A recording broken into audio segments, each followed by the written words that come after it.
Brought to you by V-Guard, co-powered by Sensodyne and Vimal. बोलो जुबा केसरी। इन 5-10 साल में क्या करप्शन घट गया है। सबसे बड़ा मुद्दा इस समय सांड का है। आपने सवाल पूछा करप्शन का, जवाब क्या मिला?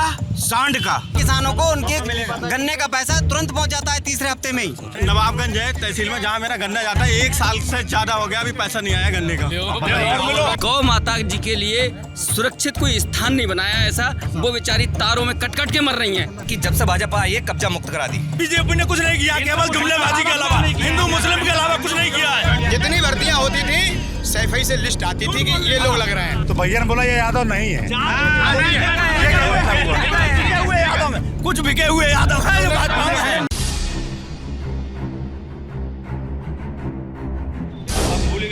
तो ये है बरेली लोकसभा, और मैं जहाँ खड़ा हूँ इस वक्त, आप पीछे की तस्वीर और काले कोट समझ के देख के समझ गए होंगे कि वकीलों के बीच हूँ, न्यायालय के सामने हूँ, जनपद न्यायालय में। और पीछे जो आप देखेंगे वो बार एसोसिएशन बरेली में आपका हार्दिक स्वागत बोर्ड भी एकदम लिखा हुआ है।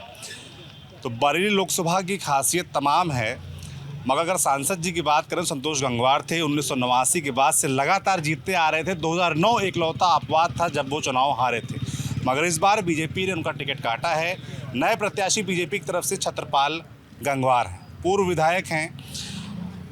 कांग्रेस सपा गठबंधन की तरफ से यहाँ से प्रत्याशी प्रवीण सिंह ऐरन हैं, जो कि 2009 में सांसद रहे थे। उनकी पत्नी मेयर भी रही हैं। अब बसपा के प्रत्याशी छोटे लाल गंगवार थे, मगर उनका कट गया क्या पर्चा क्यों कटा, सबसे पहले तो मैं आप लोगों से ये जानना चाहूँगा, और कैसे ये पूरी फाइट अब बीजेपी और समाजवादी पार्टी के बीच में हो गई है। सबसे पहले तो आप लोग ये बताइए कि उनका पर्चा खारिज क्यों हुआ। आप लोग भी चर्चा का विषय होगा कि बहुजन समाज पार्टी जैसी बड़ी पार्टी चुनाव से बाहर हो गई। क्या नाम है आपका? मेरा नाम मृत्युंजय मिश्रा एडवोकेट है जी। और अभी हाल में ही जो लोकसभा चुनाव चल रहे हैं उसमें बसपा पार्टी के जो प्रत्याशी थे छोटेलाल गंगवार जी थे, और उनका जो जानकारी में आया था शपथ पत्र में कुछ कमियां थी, कुछ कॉलम खाली थे, इस वजह से उनका पर्चा खारिज किया गया, ऐसी कुछ जानकारी प्राप्त हुई है। शपथ पत्र में कमियां थी इसीलिए खारिज हुआ। कुछ लोग हमको कानाफूसी में बता रहे थे कि इसमें कुछ गेम भी हुआ है, उनका पर्चा खारिज करवा दिया गया जानबूझ के, क्योंकि वकील साहब लोगों को सब पता होता है। तो आप लोगों से कंफर्म करना चाहता हूँ, क्या ऐसी कोई कहानी भी है? गेम हो सकता है, लेकिन खुल के कैसे कहा जा सकता है? गेम हुआ होगा, पीछे हुआ होगा, संभव है। कोई ऐसी खबर है? मुझे कोई गवाह नहीं, लेकिन हो सकता है, क्यों नहीं हो सकता है। राजनीति में सब कुछ जायज है, जैसे चल भी रहा है सब कुछ जायज। अच्छा ये बताइए, बरेली लोकसभा है और चुनाव चल रहा है, तो मुद्दे भी होंगे ना कुछ। आप लोग इस बार कुछ मुद्दों पर भी बातचीत हो रही होगी, कचहरी में, शहर में। बड़े मुद्दे क्या हैं चुनाव में इस बार? क्या नाम है आपका? मेरा नाम अमित विसारिया है। यहाँ पर इस समय बड़े मुद्दे जो हैं, एक तो हमारे ट्रैफिक की बहुत समस्या है और बेरोजगारी की समस्या है। सरकार कहती है हम हल कर चुके हैं, लेकिन ग्राउंड पे दिखाई देता है हल नहीं है। यहाँ से इंडस्ट्री जितनी है वो जा चुकी है बाहर। कौन सी इंडस्ट्री थी जो गई? देखिए, रबड़ फैक्ट्री चली गई, टर्पेंटाइन चली गई, और जो छोटी छोटी नई कई फैक्ट्रियाँ थी वो सारी फैक्ट्रियाँ यहाँ से जा चुकी हैं। अच्छा। तो ये भी मुद्दे हैं कि यहाँ कौन फैक्ट्री लाएगा, कौन विकास कराएगा, कौन रोजगार दिलवाएगा। फैक्ट्रियों का मुद्दा है, रोजगार का मुद्दा है, और ट्रैफिक ये बड़ा मुद्दा है। की समस्या बड़ी समस्या है। अच्छा। शहर की इस समय ट्रैफिक की समस्या बड़ी समस्या है। ट्रैफिक से तो मैं भी जितना भी घूमा हूँ जूझ रहा था। आपका क्या नाम है वकील साहब? अंगद सिंह। अंगद सिंह वकील है ना? आपका काला कोट नहीं दिख रहा। बिल्कुल वकील हैं। ड्रेस में नहीं है आप? हाँ, हम लोगों के लिए ऑर्डर आ गया कि आप ड्रेस नहीं भी पहनेंगे तो भी चलेगा। अच्छा। हाँ, गर्मियों में गर्मियों के लिए? जी आ गया। ये तो आराम है, काला कोट तो और गर्मी लगती है। हाँ, बहुत गर्मी लगती है, इसीलिए तो किया है। हाँ, क्या मुद्दे हैं इस बार चुनाव में भाई साहब? देखो साहब, मुद्दा तो हमारी समझ से तो कोई मुद्दा है नहीं। जो जिस तरीके की जो रो है, जिस तरीके के जो चुनाव हो रहे हैं वो कुछ और है। चुनाव मुद्दा कुछ नहीं है। बीजेपी वर्सेस सपा है यहाँ तो यहाँ पर जो जिस तरीके के चुनाव होते थे उससे ज़्यादा अप्रत्याशित रिजल्ट देखने को मिलेंगे आपको। अच्छा। और बहुत शानदार रिजल्ट देखने को मिलेंगे, क्योंकि प्रत्याशी भी बदल दिया गया, उनसे ग्रीवांसेस थे लोगों को। अब चूँकि नया प्रत्याशी है तो ग्रीवांसेस है नहीं, और बाकी माहौल तो है ही सब शानदार बढ़िया पक्ष में। कैसा काम रहा? संतोष गंगवार इतने बार के सांसद थे, तो मैं पहले तो ये आप लोग जानना चाहता हूँ कि इतने बार से बाबूजी सांसद थे हो तो क्यों जीत रहे थे लगातार?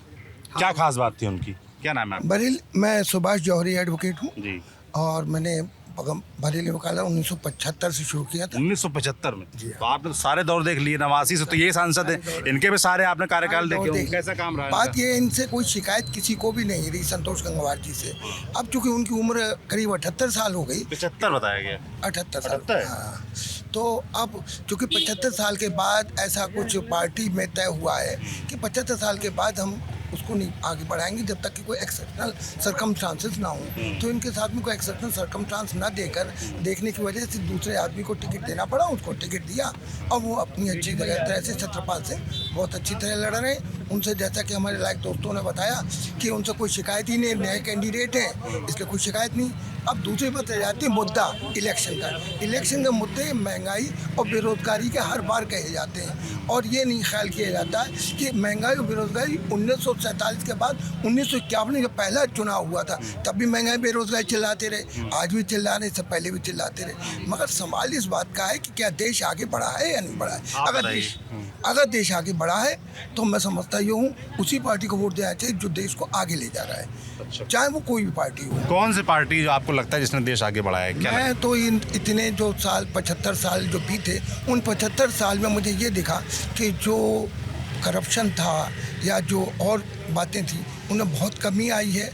और सबसे बड़ी बात यह है कि आतंकवादी कहें या उनको कुछ और नाम दें, उन पर बड़ा कंट्रोल हुआ और इतना कंट्रोल हुआ जिसकी वजह से अब जो क्रिमिनल क्राइम करने वाला था वो डर रहा था। अब आज की तारीख में जो आपने दूसरा सवाल किया कि भाई फिर क्या हुआ, तो सवाल ये है कि यही मुद्दे हैं कि हम आगे बढ़ रहे हैं या पीछे जा रहे हैं। अगर हम भाई साहब आपने कहा कि भाई साहब ने कहा कि करप्शन घटा है, आप कह रहे हैं करप्शन बढ़ा है, क्यों ऐसा क्यों लगता है? क्या नाम है आपका? उधर बात करो। अरे पहले आप बताओ करप्शन की वो सीनियर है, ऐसा है क्या? जी सर, केपी यादव। जैसे कि भाई साहब ने कहा कि सरकार में करप्शन घटा है, उधर उन्होंने कमेंट किया है बढ़ा है, तो उनके पास में बोले आपके पास आओ, क्या लगता है आपको? करप्शन 70 साल में करप्शन बाबूजी कह रहे हैं घटा है। इन 5-10 साल में क्या करप्शन घट गया है? सबसे पहली चीज़ तो 80% जनता गांव से बिलोंग करती है। गांव में आप जाके देखिए, जो सांड घूम रहे हैं, कितने लोगों की मौत हो जाती है रोड पे एक्सीडेंट में सांडों की वजह से, कितने किसान आत्महत्या कर चुके हैं, कितने बेरोजगार हैं, क्या स्थिति है उसमें जाके देखिए गांव में। सबसे बड़ा मुद्दा इस समय सांड का है गांव देहात में, और शहर में भी छुट्टे घूम रहे हैं, उनसे एक्सीडेंट हो रहे हैं। क्या कह रहे हैं भाई ने जो क्या नाम? कहा आलोक प्रधान है, वकील हैं आप भी? जी सर। आपने सवाल पूछा करप्शन का, जवाब क्या मिला? सांड का। आप करप्शन का मतलब भ्रष्टाचार, ये एडवोकेटों की सभा है। भ्रष्टाचार कैसे? अरे नहीं भ्रष्टाचार, अरे नहीं मैं नहीं कूदा, पहले पूरी बात हो। आज भ्रष्टाचार से कम आप ये समझिए, ग्रामीण क्षेत्र की बात आपने करी। आज ग्रामीण क्षेत्र में आप किसी भी गांव में चले जाइए, पहले भ्रष्टाचार क्या होता था? अगर रुपया आता था लेखपाल के माध्यम से कि उनको इतने % चाहिए, उनको इतने %, किसान सम्मान निधि, किसान के वो चाहे 2000 आ रही हो या 2 रुपये आ रही हो, सीधा 100% किसान के खाते में आ रही है। भ्रष्टाचार ये होता है ना? अब आप इनसे पूछिए, उसके बाद मैं जवाब दूंगा। तहसीलों में जाके देखिए, कोई काम नहीं हो रहा है। लेखपाल आज भी राज्यपाल बने हुए हैं, कोई काम नहीं हो रहा है। करप्शन बहुत बड़ा है हर तरह से। सारी ऑनलाइन व्यवस्था है, ये करप्शन का सवाल ही नहीं। कहाँ से करप्शन होगा? आप पोर्टल पे हर चीज पढ़ रही है, आप जाति प्रमाण पत्र बनवाइए, कोई प्रमाण पत्र बनवाइए, सब ऑनलाइन आवेदन होता है। बिना लेखपाल के नहीं बनता कुछ भी, बिना लेखपाल कुछ भी नहीं बन रहा है, लेखपाल ही बनाता है उसके लिए। निश्चित समय अरे बिल्कुल बात। वकील साहब क्या कह रहे हैं? क्या नाम है आपका? अभी आप बोल रहे कि अब माइक लेके आए तो आप जाने लगे। RC 9 खारिज कर देते हैं अगर उनसे जाके ना मिलो। विरासत RC 9 खारिज कर देते हैं लेखपाल कानून को। अच्छा। अगर उनसे जाके व्यक्तिगत रूप से मिला ना जाए, जबकि व्यक्तिगत रूप से मिलने में होता क्या है? मिलने में वही लेन देन का मसला। लेन-देन शिकायत करिए ना, खूब ट्रैप हो रहे हैं। मैंने ट्रैप कराई है। जब मेरे क्लाइंटों से रिश्वत मांगी गई, 3 दिन के अंदर हमने 2 ट्रैप कराए। क्यों नहीं ट्रैप कराते हैं आप? क्यों जनता को जागरूक नहीं बनाते हैं? हम खुद पढ़े लिखे लोग हैं। वकील साहब मानना है करप्शन बड़ा है, मानना है करप्शन बड़ा है। आपने जो ट्रैप कराए हैं तो समझ करप्शन बड़ा हुआ है, ये कहने की जरूरत ही नहीं है। इसका भी जवाब है। आप नहीं आपने अरे धर्मेंद्र भाई सुनिए नहीं अरे 2000 आप बात कर रहे हैं, आपने बात करी ये डिपार्टमेंट आता है राज्य सरकार में 2017 से भाजपा सरकार है। इससे पहले तो लेखपाल, कानूनगो, तहसीलदार सबके घर पे आके फ्री में बिना कहे प्रमाण पत्र देके जाते थे। ये बात कह रहे हैं कि नहीं अरे नहीं हम कह रहे हैं भाई साहब तंज कैसे रहे हैं हम हाँ कि 2017 से पहले आप है ना कि उससे पहले घर पे बिना बताए प्रमाण पत्र अब ऑनलाइन है। अगर आप अपनी जगह सही हैं और लेखपाल आपसे पैसे नहीं मांग सकता अगर आप अपनी जगह सही हैं ऑनलाइन होके। पहले तो समय निश्चित है कि 8 दिन में ये होगा, 10 दिन में ये होगा, 15 दिन में ये होगा है, मगर वो बिल्कुल होता, क्यों नहीं होगा। लेखपाल या उसके पेटपाल जो उसका चेला आसिफ खान एडवोकेट, आप लेखपाल या उसका जो चेला पेटपाल है जब तक आप उससे नहीं मिलोगे आपका कोई प्रमाण पत्र बन नहीं सकता। गारंटी के साथ कहती हूँ अभी मेरे कैंसिल हो जाएगा वो। नाम बड़ा तगड़ा दिया, पेटपाल। लेखपाल के साथ जो पेटपाल है ना उसको जब तक आप 100 रुपए नहीं दोगे कोई कागज बन नहीं सकता। गारंटी के साथ जाऊँ आप यहाँ जो तो वकील साहब हैं बाहर के सेक्रेटरी अपना अलाउ करते उनका नहीं बनेगा। गारंटी के साथ कहता हूँ मैं। की बात है, नहीं बन सकता। अभी की बात है, एक जो है वो तो जमानत के लिए साहब तस्दीक होने गया था, दुनिया यहाँ से तस्दीक हो गया, आ गया पुलिस ने पैसे लिए तस्दीक करके भेज दिया, सबने ले ली। जो तस्दीक होके नहीं आया तो सिर्फ और सिर्फ तहसील से नहीं आया, जो कि 2000 रुपये लेके बैठ गया है। कहें तो मैं क्लाइंट बुला दूंगा, वो कह देगा मुँह पे इस वक्त, और ऑन माइक कहेगा आपके 2000 रुपये लेके बैठ गया है। और मुझसे मेरी बात हुई तो मुझसे बोला बाबूजी 7 तारीख तक भेजी है, 7 तारीख के बाद भेज देंगे। 7 तारीख तक आदमी जेल में रहेगा। अब तक जमीन की 80,000 है, उसको पेटपाल का पैसे तो पूरी कीमत कर देता है वो। बेल हो चुकी है, बेल होने के बाद जेल के अंदर है, इसी वजह से करप्शन की वजह से। सिर्फ करप्शन है। जैसे कि कोई समस्या है क्लाइंट की तो अलग चीज़ है। मेरा नाम मीरा श्रीवास्तव एडवोकेट। अगर आपकी खुद की समस्या है, अगर आप चाहें एसएसपी साहब से मिलने, तो अगर आपने बता दिया कि आप वकील हैं तो भाई साहब सबसे पीछे लाइन में खड़ा कर देंगे आपके लिए वो। ये सबसे मेरा मकान काटा, मैं उनसे स्पेशल मिलने गई, मैं साहब मेरा मकान काटा है और FIR मेरी दर्ज नहीं हुई है। तो बोले आप लाइन लग के आइए। उनके एम्प्लॉई ने कहा मैंने कि मैं वकील हूँ, मुझे और भी काम करने होते हैं। बोले इससे क्या मतलब है, मैं चलिए मैं लाइन के वेट करूँगी। पर ये जो एसपी साहब मिलते नहीं है वकीलों के, अगर आपने कह दिया आप स्पेशल वकील हैं तो आपकी बेइज्जती होगी वहाँ पे उनके SSP ऑफिस में जाके। अच्छा, मैंने बरेली लोकसभा की चर्चा लगातार देखी। जब संतोष गंगवार के टिकट कटा उसके बाद बड़ी खबर आई उनकी नाराज़गी की। फिर हमने देखा जो बीजेपी के प्रदेश अध्यक्ष हैं वो यहाँ पर आते हैं मनाने, उनका घेराव हो जाता है।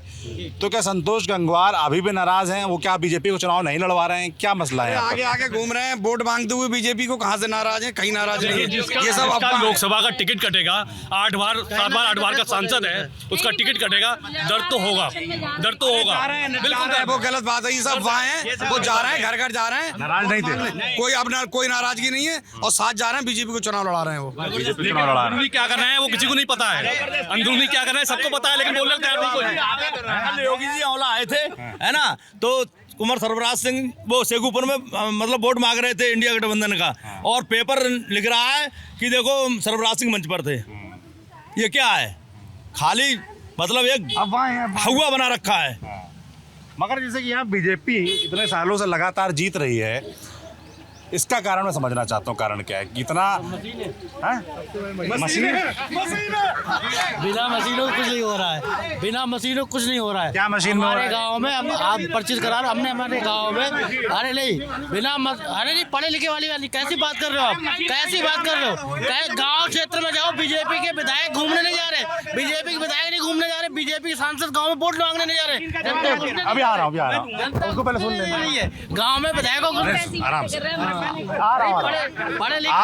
कह रहे हैं कि ईवीएम मशीन, अरे बात तो सुनिए। आप कह रहे हैं कि ईवीएम मशीन में गड़बड़ है, ऐसी बात कर रहे हैं। हम अपनी ग्राम पंचायत बिना बटन को दावे मशीन चल जाएगी। पंचायत में 80% यादव है, वहाँ पर बीजेपी का एक भी वोट नहीं है, केवल 1-2 वोट छोड़ के वहाँ पे बीजेपी ले जा रही। 50% कैसे ले जा रही है भाई? कहाँ से ले जा रही है? यादव बीजेपी वोट नहीं देता? नहीं देता है, ऐसी बात नहीं देता है। जो क्षेत्र पिछड़ा क्षेत्र है वहाँ पर समाजवादी के अलावा कुछ है ही नहीं हमारे यहाँ पर। तो वहाँ पर हमने गाँव के जो पैसे चौपाल लगती है, चौपाल में जो चौपाल लगाई गई तो चौपाल में पता लगा कि 100 आदमी हैं तो 100 में 98 आदमी कह रहे हैं कि सपा को दिया, और फिर भी बीजेपी 50% निकली। कहाँ से निकली भाई, कैसे निकली? मगर जैसे मशीन को लेकर तो कोर्ट भी कह चुका है, आप तो कोर्ट मानते हैं सब उनके बैठे, चुनाव आयोग, अच्छा कोर्ट में सब उनके बैठे हैं, कोर्ट में सब उनके बैठे।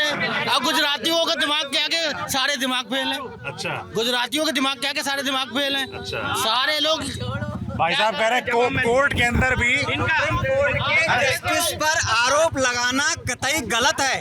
ईवीएम को लाया कौन, पहले तो ये देखिए, जब ईवीएम को लाने वाले ही इसको गलत ठहरा रहे हैं तो वो ईवीएम लाए ही क्यों होते? ईवीएम को गलत ठहराने वाले मंच पर आकर कहें कि ईवीएम गलत है, पहले ही कहें आकर के। ईवीएम को वही लाए थे, ईवीएम ही वो लेकर आए थे, कांग्रेस वाले लेकर के आए थे। जय बात हमें आज पता चली। अच्छा, आज पता चला। हाँ, इसका भी जवाब आपने एक सवाल उठाया, आपने बात की थी बरेली की, हम सब बरेली लोकसभा के हैं। आपने सवाल पूछा कि संतोष जी लगातार जीते, इसका कारण क्या? आपने जवाब क्या दिया? मशीन। अब इनकी जानकारी के लिए बता दूं, 89 से मैं भी उनका चिपक के चुनाव लड़ा रहा हूं। हाँ, बिल्कुल। आप ये बताइए, मशीन कब से आई? वो 5 बार बैलेट से जीते थे, ये चीज बता दीजिए, और लाखों वोट से जीते थे, है ना? जो ये कहना कि मशीन से, अब आप सुनिए, कर्नाटक ये जीतते हैं, पंजाब जीतते हैं, दिल्ली जीतते हैं, जब छत्तीसगढ़ जीतते हैं तब ये मशीन सही होती है, जब ये हार जाते हैं तो मशीन खराब हो जाती है। अपने मतलब की चीज होगी तो वो सही है ना? जब अपने कह रहे हैं, हम कह रहे पूरी थाली में एक कोना छोड़ते हो, जनता को दिखाना भी तो है। अगर इस समय विधायक सांसदों का ये हालात है, सांसद पूरे गांव नहीं घूम पा रहे हैं, सांसद पूरे गांव नहीं बीजेपी घूम पा रहे हैं। क्यों नहीं घूम पा रहे हैं? जा रहे हैं, गाड़ियों शीशे टूटे जा रहे हैं, गाड़ियों शीशे टूट रहे हैं, उनको गांव में आदमी घुसने नहीं दे रहा है। कहाँ पे हुआ है? कहाँ आप देखिए ना, आपके व्हाट्सएप वगैरह नहीं चलाते हैं क्या नहीं? ग्रुप आप बताओ ना। नहीं, ग्रुप जुड़े हुए नहीं है। आप बताओ। यहाँ पे सांसद अगर बीजेपी का 9 बार रहा है तो कहीं भी सपा का भी 9 बार रहा है, बसपा का भी रहा है, तो ऐसा नहीं है कि। लेकिन जो अभी जो चला आ रहा है, जो समय जो दौर चल रहा है, जो सिस्टम चल रहा है, सरकारें कितनी बन जाए, सब करप्शन कर रही है पेल के। यहाँ पे क्या है, वहाँ से 1 करोड़ चला, यहाँ साला 10 लाख ले जाता है। अच्छा, जहाँ नहीं पूरा कहीं कुछ नहीं हो पा रहा है। गलत बात नहीं। आज की डेट में अगर 1 रुपए किसान के पास आ रहा है तो वो किसान के लिए 1 रुपए का लाभ मिल रहा है। वो जमाना देखिए जिसमें 10 रुपए आते थे, 10 रुपए की जगह 10 रुपए की किसान कौन होता है? क्या 1 बीघा जमीन है किसान है? किन्हें मिल रही है सम्मान निधि? 2000 रुपए किसे मिल रहे हैं? 50 बीघा मतलब सांड चढ़ रहे हैं, ठीक है, और 5 किलो राशन दे रहे हैं। क्या है पहले? क्या राशन में पहले मिलता था मिट्टी का तेल, चीनी, मिट्टी का तेल आज किस रेट में है? कम से कम 100 रुपए लीटर। 2 लीटर अगर मिट्टी का तेल आज बेच दो, 300 रुपए फ्री बेचे। 200 रुपए का राशन नहीं दे रहे हैं जी, 200 रुपए का राशन नहीं दे रहे हैं। तो वो ही है ना, भाजपा है, RSS है, ये तो कान चाहे से पकड़ लो, कान पकड़ना जाना है। क्या करती है RSS? मतलब घुमा फिरा के वही बात है, खाली मीठी चुपड़ी, जुमलेबाजी। कोई 4-6 काम ऐसे बताएं जो अच्छे हुए हैं आज तक। चलिए वकील साहब बताएंगे 4-6 अच्छे काम जो बीजेपी ने किए। देखिए, आज की डेट में बरेली के लिए बताने हैं, बरेली के लिए बता रहा हूँ, और बरेली के अलावा अगर हिंदुस्तान की बात करेंगे, क्योंकि हिंदुस्तान की बात मत करेंगे, पहले बरेली का। बरेली के किसानों के लिए जो लाभ भाजपा ने दिया है वो कोई सरकार नहीं दे पाई। गन्ने का मूल्य भी भाजपा ने बढ़ाया है, और आज की डेट में वो संतुष्ट हैं। एक वो समय था कि जिसमें किसानों के लिए गन्ने का पैसा जब दूसरी सत्र शुरू हो जाती थी तब तक वो पैसा नहीं मिलता था। आज अगर पैसा मिलता है तो तीसरे हफ्ते में किसानों को गन्ने का पैसा उनके खाते में पहुंच जाता है। दूसरा, मैं बरेली की बात कर रहा हूँ, बरेली की किसी भी मिल की बात कर लें, अगर बरेली की बात कर रहा हूँ, बरेली में इस समय बरेली में 4 चीनी मिल चल रही हैं, चारों चीनी मिल का रिकॉर्ड उठा करके देख लें, किसानों को उनके गन्ने का पैसा तुरंत पहुंच जाता है तीसरे हफ्ते में ही। और रही बात ये कि वो समय देख लीजिएगा जिस समय किसान चारों चीनी मिल जो भाजपा सरकार ने दी है, ये चारों चीनी मिल भाजपा सरकार ने दी है। देखिए, मैं ये नहीं कह रहा हूँ भाजपा सरकार ने बनाई है, वो एक बात कह रहा हूँ कि वो मीलें जो आज की डेट में चल रही हैं वो भाजपा सरकार ने भले ही ना दी हो, लेकिन उनको चलाने का काम है। आज कोई किसान, आज की डेट में किसान संतुष्ट हैं। आप बरेली के नहीं बता रहे हैं, मुझे दिक्कत ये है। बरेली के किसानों की ही बात कर रहा हूँ। सिर्फ किसानों की बात नहीं, सबकी ओवरऑल बरेली। बरेली में नवाबगंज है तहसील में, जहाँ मेरा गन्ना जाता है, 1 साल से ज्यादा हो गया, अभी पैसा नहीं आया गन्ने का। ये कहना गन्ना मंत्री संजय सिंह गंगवाल जी आते हैं। आप बताइए। ये कहना गलत है। आप झूठ बोल रहे हैं। आप उन 10 किसानों को इकट्ठा करके पूछ लीजिएगा यहीं पर कचहरी में ही, अगर नवाबगंज के किसान आ रहे हैं तो वो आपको आराम से बताएंगे कि हमारे लिए गन्ने का पैसा मिल गया है। उन लोगों को गन्ने का सर मेरा पिछली बार का पैसा है। एक मिनट हमारी बात, उन लोगों को गन्ने का पैसा नहीं मिला है जो गन्ना माफिया हैं। वो गन्ने के एक्चुअल में किसान गन्ना माफिया है। मतलब गन्ने की पर्ची हमारी आने को गन्ना माफिया। आज गन्ना दो। क्या नाम है आपका? रशीद नाम है मेरा। क्या करते हो आप? मैं लोकेश स्टैंड हूँ। आज पे अगर गन्ना आप डालोगे तो अगले साल पेमेंट आएगा। नवाबगंज में ये हाल है। आप वही के रहने वाले हैं? मैं नवाबगंज का ही प्रॉपर का हूँ। किसान है घर में? पूछ रहे हैं। मैं किसान फैमिली से बिलोंग करता हूँ। मैं अच्छा। बहुत बुरा हाल कर रखा है गन्ने किसानों का, और बहुत बुरा हाल है, कह नहीं सकते। ये समझ लो। एक चीज मैं बताना चाहूंगा। देखिए, जो आपने कहा कि बरेली सांसद ने क्या किया, तो मैं सुभाष नगर 6 से आता हूँ। आज तक वहाँ नहीं, नारेबाजी नहीं, बंद करना पड़ जाएगा। आज तक वहाँ आप देखिएगा, आज तक ना तो ओवरब्रिज की समस्या हल हुई है और ना ही नाले की समस्या हुई है। और जबकि ऊपर से नीचे बीजेपी सरकार है। सबसे बड़ी कमी है कि आप वोट हिंदू का लेते हैं और सब वोट वहां से देते हैं। आप जवाब लेकिन दीजिए आज इसका। तक देखिए कितनी बार स्मार्ट सिटी के अंदर प्रस्ताव पास हुआ कि ओवरब्रिज बनेगा, लेकिन वो नहीं बना। आज भी गंदी नाली जाते हैं और सबसे अधिवक्ता ज्यादा आप देखिए सुभाष नगर मणिनाथ 6 से आते हैं और वो प्रॉपर वोट भी देते हैं। बीजेपी का क्षेत्र है, लेकिन मैं ये जानना चाहता हूँ कि काम क्यों नहीं करते हैं, आखिर वजह क्या है? वहाँ देखिए भाई साहब बताइए। अब ये कह रहे हैं स्मार्ट सिटी। आपने एक शब्द बहुत अच्छा कहा, जवाब देने के लिए आपने शब्द दे दिया, स्मार्ट सिटी। अब आपने कही, अब मैं बताता क्या हूँ। हुआ स्मार्ट सिटी? अरे अब मैं बता रहा हूँ, स्मार्ट सिटी में आप रात में आप मोटरसाइकिल लेके निकलिए, आपको 5 रोडें मैं ऐसी बता दूंगा जहां आपको जगमग मिलेगी। चौपले से चौकी चौराया, आप कैंट क्षेत्र, एक मिनट, लाइटें लगवाई हैं। अरे नहीं, रोड चौड़ीकरण, सड़क, अब सुनते रहिएगा, रोडें चौड़ी, आपका महादेव पुल आप ये देखिए, है ना। और जैसे भैया बोल रहे थे, जाम की समस्या बता रहे थे। बहन जी बता रही हैं। जिसमें इतनी समस्या होती थी कुतुब खाने पुल में, वो आज बना, उसमें आराम से मार्केट हो रही है, सब व्यवस्थाएं हो गई है। बीजेपी सरकार में तो हुई है। कितना परेशानी होती थी। जिसकी ये बात कर रहे हैं मणिनाथ की, वो चौपले वाला पुल, वो भी तो वहीं बनवाया गया है। वो तो मैंने कब से नहीं बना था। और क्या चाहिए? सपा सरकार का है। क्या ही नहीं सपा सरकार में, सब भाजपा की सरकार में। क्या कह रहे हैं? भाजपा के इतनी बार के सांसद के कार्यकाल में जितनी फैक्ट्रियां बरेली की बंद हुई, वो दोबारा कब चालू होंगी? कौन सी फैक्ट्री? रबर फैक्ट्री, माचिस फैक्ट्री और ये गन्ना फैक्ट्री, ये सारी बंद हो गई। अब ये दोबारा कब शुरू होंगी? बीजेपी के सांसद हैं यहाँ, दो बीजेपी के सभी विधायक हैं, ये कब शुरू होंगी? आपने बताई, आपसे ये पूछिए रबड़ फैक्ट्री किस सन में बंद हुई थी उस वक्त। एक मिनट, अरे आपने शुरू करवा, आपने क्या किया? आप सुनिए। अरे रबड़ फैक्ट्री का जवाब दे रहा हूँ आपको। हम सब यहाँ एडवोकेट हैं। उसी दिन जब रबड़ फैक्ट्री बंद हुई, ICICI बैंक से 200 करोड़ का लोन था किला चंजी का, जब वो बंद हुई उसके बाद उस पर आपके बम्बई हाई कोर्ट में मुकदमा दर्ज हुआ और उस पर रिसीवर लगा हुआ है। और अभी 2 महीने पहले ही राज्य सरकार की तरफ से जब मुंबई हाई कोर्ट ने जवाब मांगा था, वो जवाब वहाँ पे जा चुका है। हो सकता है मुंबई हाई कोर्ट उसको सीज करने का, रुपए देने का। 2 किस्तें वैसे कुछ कर्मचारियों की रिलीज भी हुई। ये मुद्दा क्योंकि मुंबई हाई कोर्ट में 2 साल बाद ही चला गया था। और जो ये बंद हुई, और सुनिए, 2004 से लेकर 2014 तक किसकी सरकार रही? सांसद जो थे वो विपक्ष में थे। अब और एक चीज, अरे एक चीज और सुन लीजिए, 2004 से 2014 तक कांग्रेस सरकार थी। और एक चीज और बता दूं, 2009 से 14 तक प्रवीण सिंह ऐरन कांग्रेस के सांसद थे। मुझे कैमरा उनका है, अरे उनने क्यों नहीं चालू करवाई? अरे हम पे आरोप लग रहा, हम तो विपक्ष में थे। अरे एक मिनट, अरे भैया कह रहे 10 साल आप लोगों को हो गए, आपने क्या किया? अरे 10 साल में मुंबई हाई कोर्ट में जितनी पैरवी उत्तर प्रदेश सरकार ने करी, चूंकि मामला मुंबई हाई कोर्ट में था, 200 करोड़ रुपए ICICI बैंक का था। सुनते रहिए। चलिए इसको छोड़ दिए, और कौन सा नया उद्योग, कौन सी नई इंडस्ट्री लगवाई? क्या चीज? IT हब क्या आप कपड़ा मंत्री रहते हुए उन्होंने कहा था बरेली में कपड़े की फैक्ट्री बता रहा हूँ। IT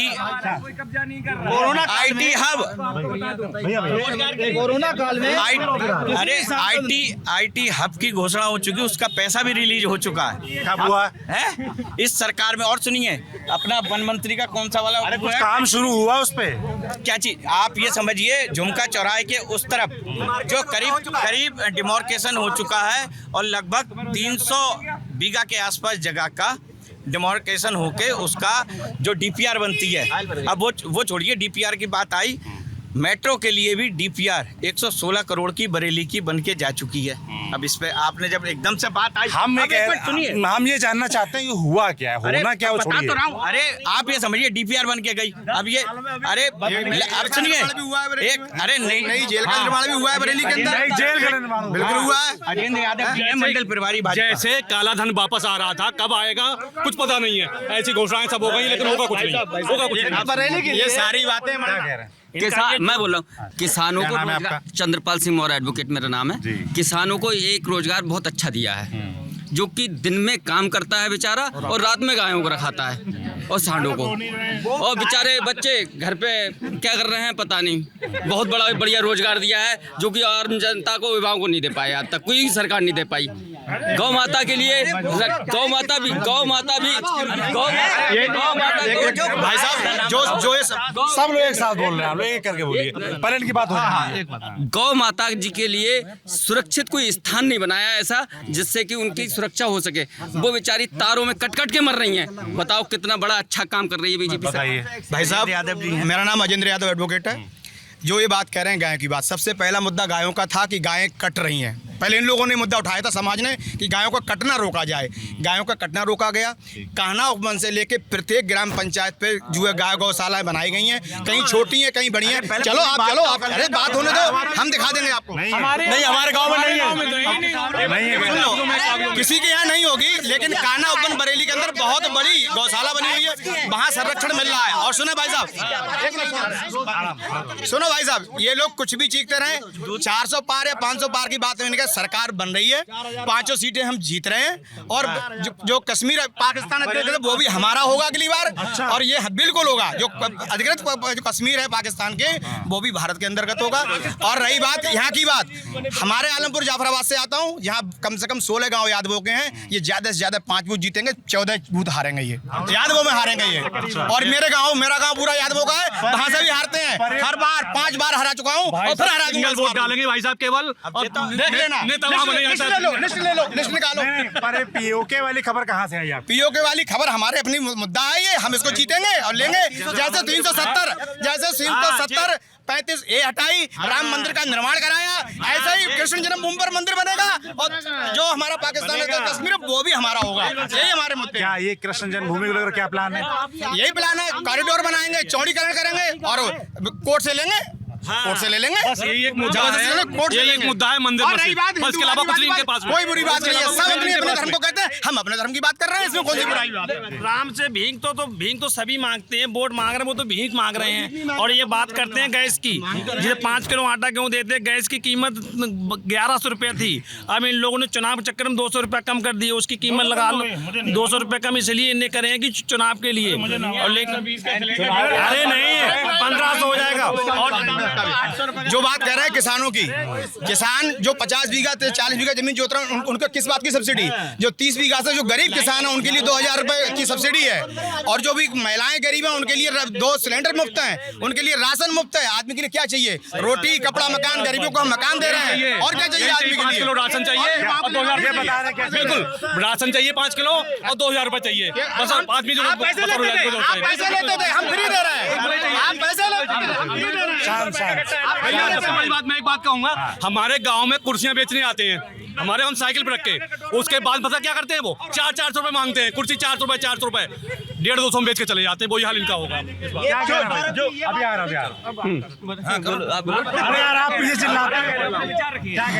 मतलब मैं ये कह रहा हूँ कि 5 किलो राशन पे ही डिपेंड कर दिया है, ठीक है।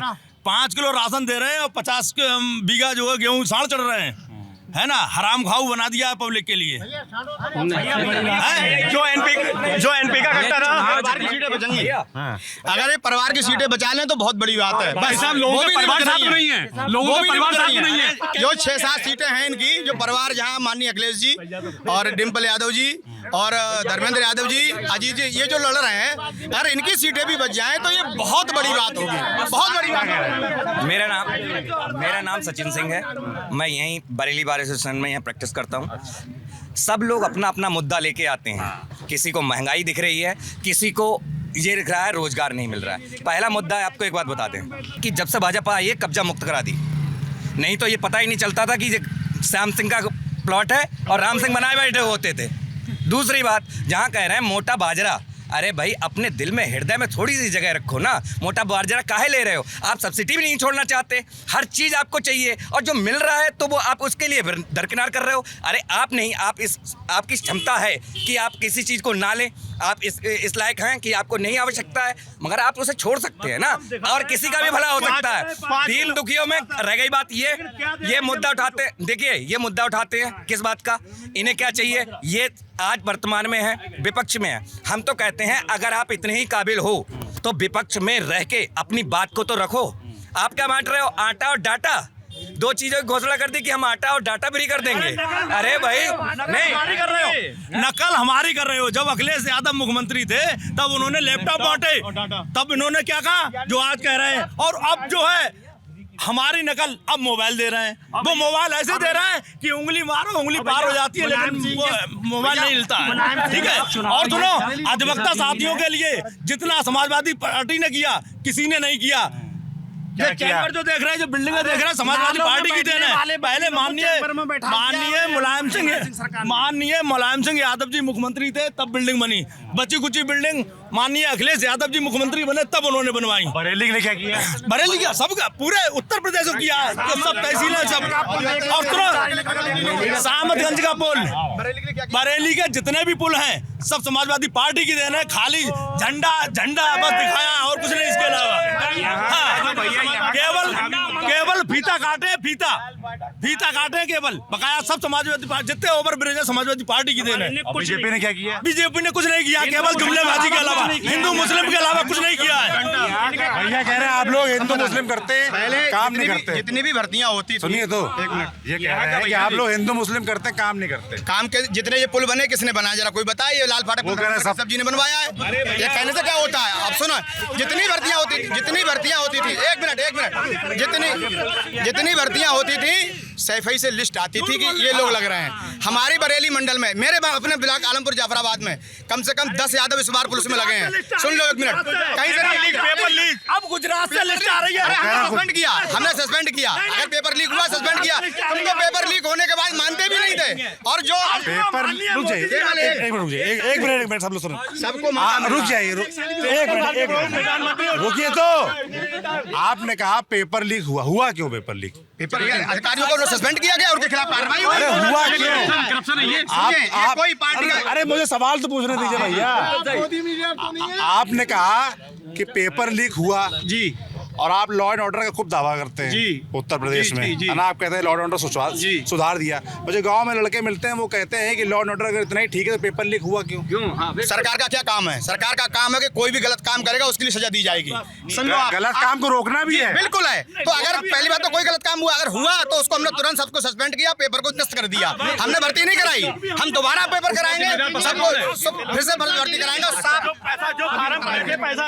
क्या हुआ? क्या हुआ? मुद्दा भैया अलग है। जब नीतीश कुमार तेजपाल, अरे बहुत बेईमान, सरकार नहीं बनाई। सब लोग अगर बोलेंगे तो कैसे होगा? आराम है। संगठन हुआ, लीक हुआ पेपर, क्यों हुआ बिहार में? बताइए आप। भाई साहब पेपर लीक क्यों? भाई साहब पेपर लीक नेहरू जी की वजह से लीक हुआ। नेहरू जी की वजह से। ये पूछो कि कितने लड़के जो यादवों की बात करते हैं, मैं भी यादव हूँ, ये यादवों की जो बात करते हैं, हमारे यहाँ कई नेता ऐसे हैं जिनके बच्चे भाजपा सरकार में पुलिस में लगे हैं और निष्पक्ष लगे हैं। सुन लो, कह रहे हैं कुछ पीछे से आवाज आई थी, पीछे से आवाज आई। यादव नहीं हो, यादवों की बात यादव नहीं हो तुम। यादव तो बिके हुए लगता है, किसी ने जाना आज तक आपको कौन पहचानता था? तब तो मुलायम सिंह है, यादव तुम्हें कौन पहचाना? बताइए, हमें सब पहचानते हैं। तुम्हें पहचाना किसी ने? अरे शांत थोड़ा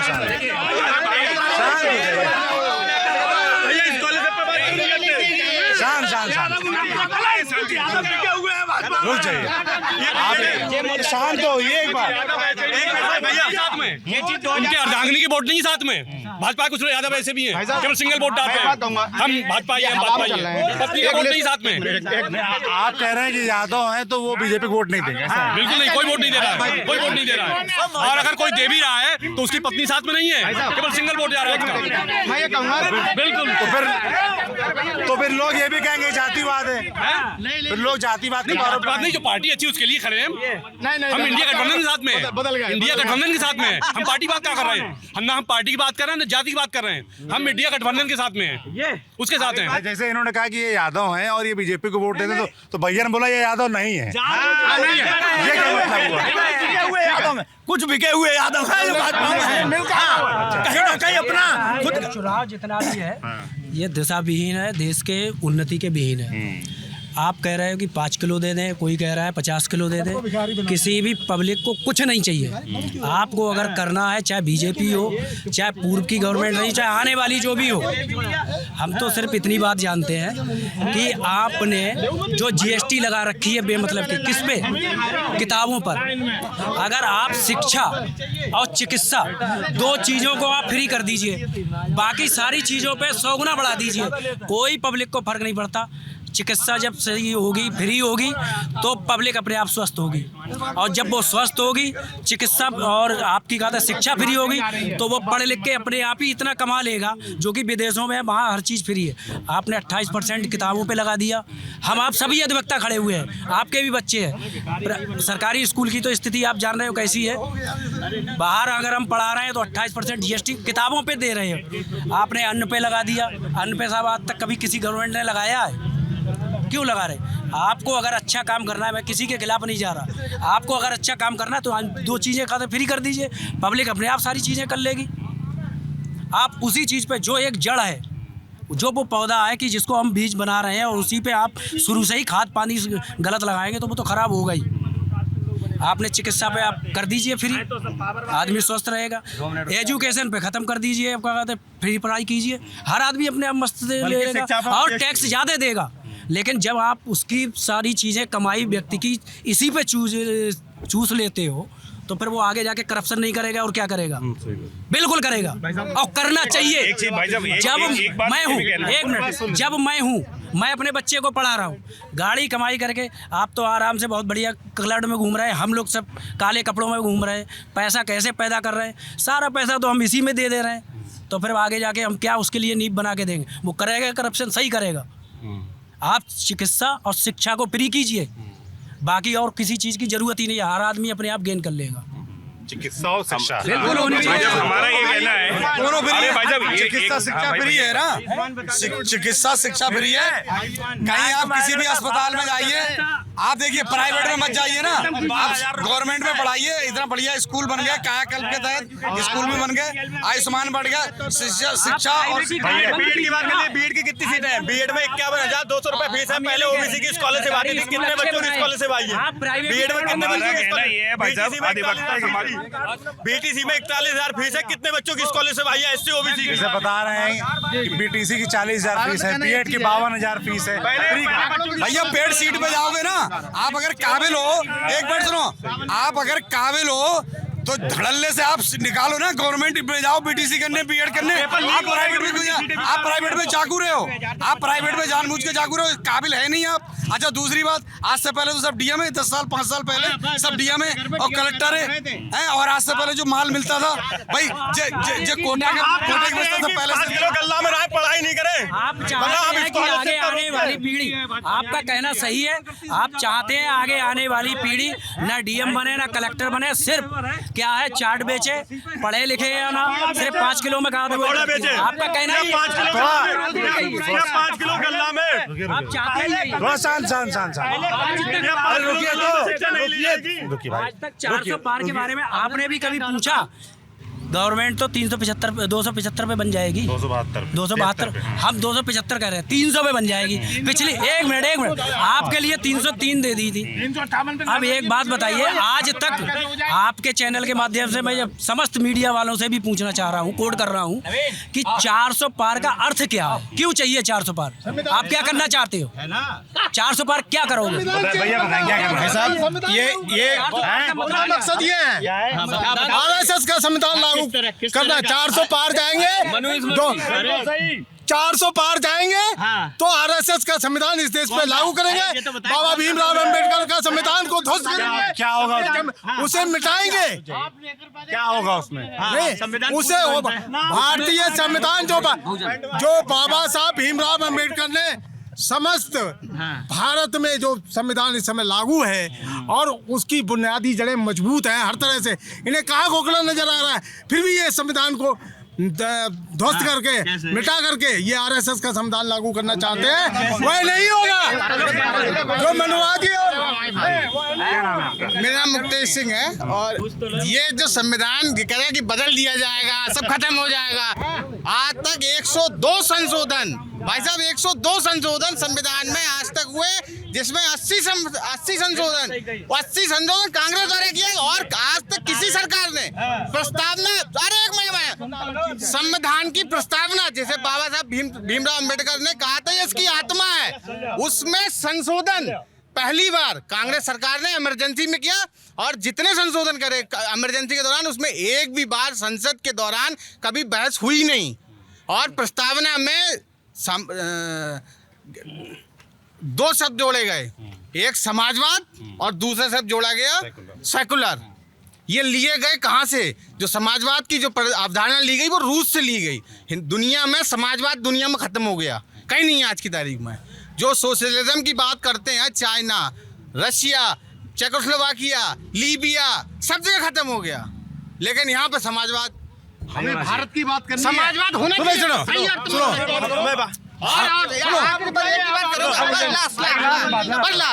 और भाई साहब जितनी ये धर्म की और ये जहाँ पे जितनी संविधान की बातें हो रही हैं, अल्टीमेटली आप सबके बाद में जाके एक एक की जरा नाम पूछ लेना।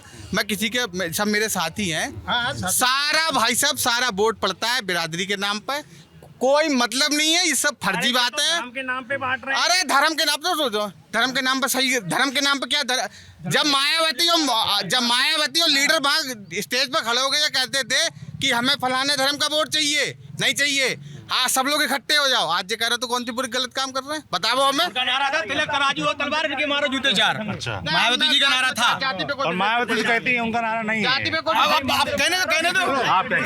मेरा कहना है भैया की बात सुन ले, हम सब भारतवासी हैं और भारत के ही संविधान के अंतर्गत हमें रहना है, उसी के नियमों का पालन करना है, उसके अलावा कुछ नहीं करना है। जो सरकार शिक्षा फ्री करेगी, रोजगार पे ध्यान देगी, विकास करेगी, अधिवक्ताओं का ध्यान देगी, यदि किसी अधिवक्ताओं का आज तक किसी ने अधिवक्ताओं के कल्याण के लिए किया है तो वो सपा पर सरकार ने किया है और उसके अलावा किसी भी सरकार ने आज तक कोई ध्यान नहीं दिया है।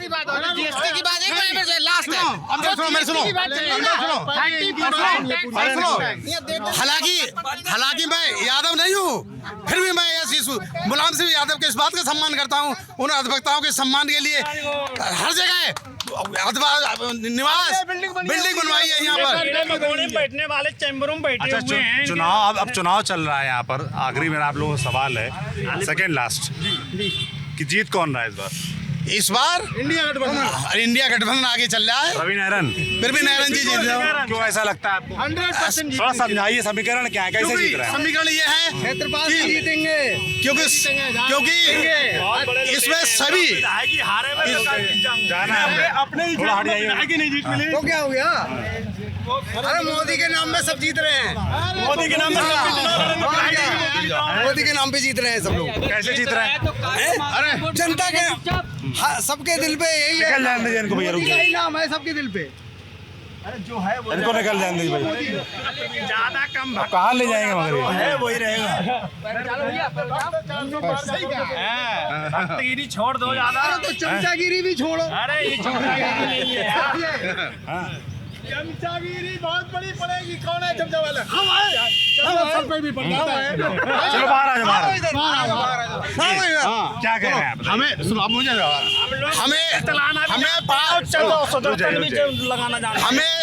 5 करोड़ अनाज नहीं चाहिए, हमें शिक्षा फ्री चाहिए, चिकित्सा फ्री चाहिए। जब शिक्षा से जो लोग समाज योग्य होगा तब वो अपने विवेक का सदुपयोग कर अपनी सरकार को सदुपयोग के विवेक से सरकार को नियुक्त करेगा, पैरों में खड़े होगा तब उसके विवेक होगा।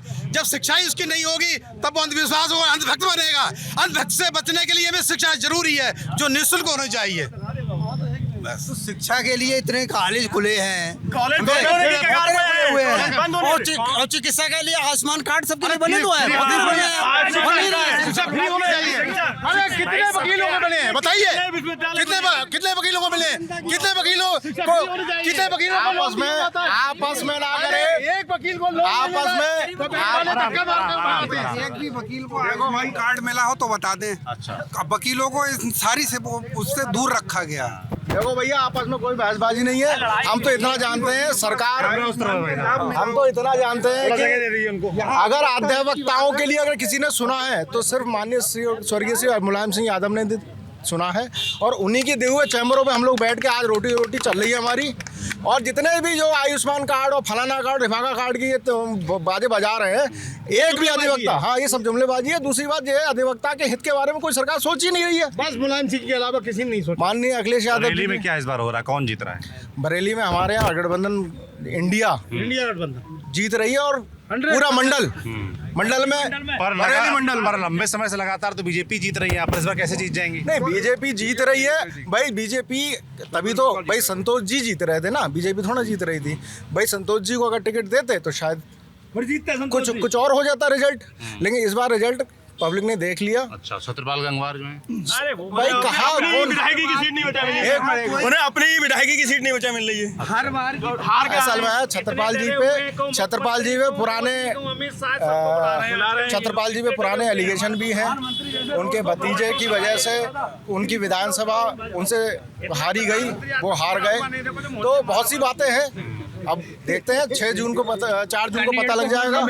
मोदी को वोट मिल रहा है। अच्छा, कैंडिडेट पे नहीं पड़ रहा है।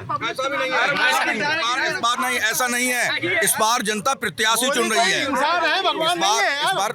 और दूसरी चीज एक और, मैं आपको देखो, हम लोग एडवोकेट हैं और फैक्ट में बात करेंगे। 2014 से पहले जो ये फ्री गारंटी कह रहे हैं, 2014 से पहले आपको मालूम है कि 1 यूनिट पे 3 किलो गेहूं और 2 किलो चावल मिलते थे, और 2 रुपए किलो मिलते थे। 2 रुपए किलो मिलते थे। अगर एक राशन कार्ड पे 6 यूनिट हैं तो कितने हुए? 30 किलो गेहूं हुए। 30 किलो गेहूं 2 रुपए के हिसाब से कितने के हुए? 60 रुपए के। सिलेंडर उस समय कितने का था? 400 का। अब कितने का है? 900 का। 500 एक्स्ट्रा। उन 500 में से 60 कम कर दो, 440 रुपए हमारे तो जम से ले रहे हैं। दे क्या रहे हैं? 60 रुपए का गल्ला दे के भिखारी बना दिया है। सच्चाई तो ये है। इसमें शिक्षा का सरकार में सरकारी स्कूलों में शिक्षा का अभाव हुआ मिड डे मील से। और भाई साहब, यहाँ वर्कर्स और यहाँ जो काम करने वाले नहीं रहे, उसका कारण है ये फ्री का कल्याण। 2014 मात्र 60 रुपए का कुंटल था, इससे कुछ नहीं। 2500 कुंटल लगभग। 2014 में गेहूँ 1000-1200 रुपए कुंटल था, और आज 2200 रुपए कुंटल है, 2300 रुपए। 300 रुपए। ये बताइए, एक बीड़ी बनाने वाले के लिए ये अधिकार रहता है कि वो अपना बंडल 10 रुपए में बेचे या 20 रुपए में बेचे। एक चिप्स बनाने वाले को ये राइट रहता है कि कीमत वो तय करता है कि 10 रुपए या 20 रुपए। किसान को क्या राइट है? क्या किसान को ये राइट है कि वो अपना गेहूं 5000 का बेच दे? क्या किसान को ये राइट है कि वो अपनी मटर 10,000 बेच दे? क्यों? वो तो पहले से भी नहीं रहा है। आप वो तो पहले से नहीं है, ये 2014 से नहीं है, वो तो पहले से ही नहीं है। ये है बरेली के मुद्दे और बरेली के वकीलों के मुद्दे जो उन्होंने बातचीत की। और जो भी सरकार को लेकर पक्ष था, जो भी चुनाव को लेकर पक्ष हमने रखा, काफ़ी लंबी चौड़ी बहस हुई और बहस और बढ़े उससे पहले इसको रोक देना चाहिए। क्या कहना चाहते हैं? इस बार सर जो हमारे यहाँ बरेली में जो लोग वोट देने वाले हैं, जो ज़्यादातर युवा मतदाता है, वो सीधे राष्ट्रीय लीडर नहीं चुनना चाह रहे हैं कि हमें सीधे प्रधानमंत्री को नहीं चुनना है, हमें अपना सांसद चुनना है जो हमारे स्कूलों की देखरेख कर सके, जो हमारे अस्पतालों की देखरेख कर सके। अगर किसी के घर में कोई परिवार में बीमार है तो वो प्रधानमंत्री को फ़ोन नहीं लगाएगा अगर डॉक्टर अस्पताल में नहीं है, वो विधायक को पकड़ेगा, सांसद को पकड़ेगा, वहाँ तक उसकी पहुँच है, प्रधानमंत्री तक नहीं पहुँचे। तो इसलिए बरेली का इस बार चुनाव है, युवा मतदाताओं ने ये ठाना है कि इस बार हमें अपने क्षेत्रीय मुद्दों पर वोट देने हैं, क्षेत्रीय नेता को जिताने हैं, ताकि हमें वो अच्छा प्रधानमंत्री दे सके देश के लिए और अच्छी सरकार बना सके। बस मेरा यही कहना है सर। चलिए भाई, तो ये थे तमाम बरेली के वकीलों के मुद्दे। जो बातचीत आपने सुनी आपको कैसी लगी हमें कमेंट बॉक्स में लिखकर ज़रूर बताएं। देखते रहें हमारी चुनावी यात्रा। मैं सौरभ हूँ, कैमरे के पीछे मेरे साथ पंकज हैं और आप देख रहे थे TV9 डिजिटल। शुक्रिया।